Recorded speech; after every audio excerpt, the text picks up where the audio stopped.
Hi 1 minute recipe రాగి ముద్ద mutton curry అండి. ఇది రాయలసీమ స్పెషల్. మనం కూడా రుచి చూద్దామా? సూపర్ గా ఉంటుంది. ఫస్ట్ 1 కప్పు ఎసర్లో కొంచెం సాల్ట్ వేసి మరిగించుకోవాలి. గిన్నెలోకి 1 కప్పు రాగి పిండి తీసుకొని దీనిలో కప్పు నీళ్లు పోసి కలుపుకోవాలి. ఇలా చేయడం వల్ల పిండి ఉండలు కట్టదనమాట. కప్పు పిండికి 2 కప్పుల ఎసరు పర్ఫెక్ట్ గా ముద్ద అనేది తయారవుతుంది.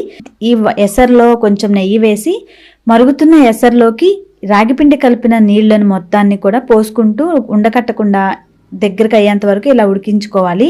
కంటిన్యూ కలుపుకుంటూ ఉండాలి. ఆ తర్వాత మూత పెట్టేసి అప్పుడప్పుడు కలుపుకుంటూ ఉడికించుకుంటే రాగి ముద్ద అనేది పర్ఫెక్ట్గా రెడీ అవుతుంది. అంటే బాగా ఉడుకుతుంది. ఇలా బ్రౌన్ కలర్లోకి రెడీ అవుతుంది అనమాట.